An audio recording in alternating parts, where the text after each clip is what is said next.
Presiden berdasarkan Undang Dasar Negara Republik Indonesia tahun 1945, yaitu ada ayat yang ke-1, Presiden menerapkan pemegang kekuasaan pemerintah menurut Undang-Undang Dasar. Ayat 2, yaitu Presiden dibantu oleh Wakil Presiden. Presiden dan Wakil Presiden memegang jabatan selama 5 tahun. Sesudah itu dipilih kembali 1 kali dalam masa jabatan. Sistem pemerintah adalah sistem presidensial. Pasal 4 ayat 1 Undang-Undang Dasar Negara Republik Indonesia tahun 1945, Presiden pemegang kekuasaan pemerintah menurut Undang-Undang Dasar dan berfungsi kepala negara. Jadi itulah tentang presiden itu sebenarnya. Jadi di dalam negara Indonesia ya sebagai kepala negara dan dia adalah sebagai pemerintah.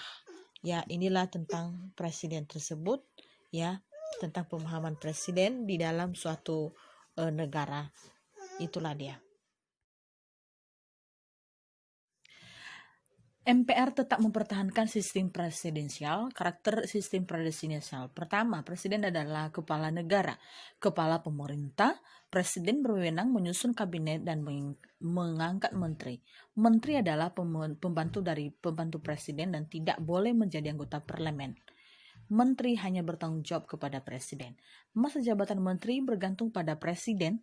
Parlemen sebagai legislatif dengan presiden sebagai eksekutif berperan seimbang. Jadi pada ketetapan ini ya dijelaskan tentang presiden, cakupan besarnya dengan presiden ini yaitu tentang dikatakan kepala negara dan dia juga mengangkat menteri-menteri. Makanya kalau misalkan untuk memberhentikan dan mengangkat menteri itu adalah wewenang dari presiden. Jadi presiden itu dialah yang bertanggung jawab kepada menteri-menterinya yang sudah terpilih. Pada pasal 5 ayat 1, Presiden berhak mengajukan rancangan undang-undang kepada DPR. Kewenangan Presiden berdasarkan Undang-Undang tahun 1945. Pertama, Presiden itu memegang kekuasaan pemerintah, kemudian mengajukan rancangan undang-undang, dan DPR menetapkan peraturan pemerintah, memegang kekuasaan tertinggi antara angkatan udara, darat, dan laut.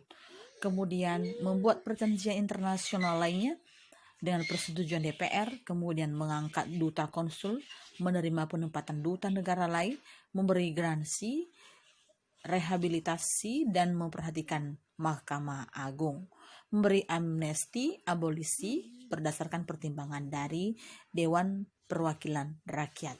Jadi itulah yang menjadi kewenangan dari presiden ini sesuai dengan Undang-Undang Dasar tahun 1945. Jadi termasuk di dalamnya adalah TNI, Angkatan Laut, Udara, dan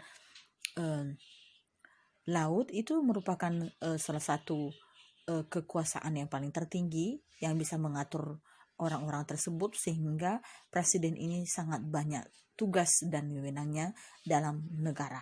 Jadi lemahnya suatu presiden maka dibantu oleh dengan menteri-menteri dan orang-orang yang ada di sekitarnya.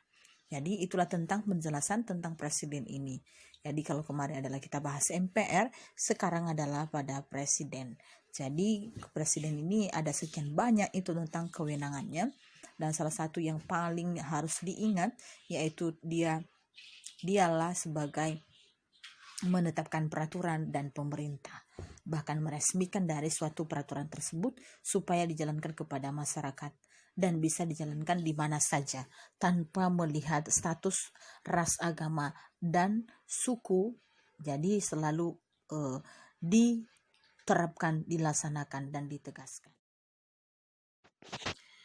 Kemudian dia juga memberi gelar dan jasa, membentuk dewan pertimbangan yang bertugas menasihati, kemudian mengangkat dan memperhatikan menteri-menteri, menetapkan peraturan pemerintah, mengajukan RRU APBN dan meresmikan keanggotaan BPK, kemudian menetapkan hakim agung dari calon usul komisi yusidensial, mengangkat dan memberhentikan anggota komisi yusidensial, dan mengajukan 3 orang calon hakim.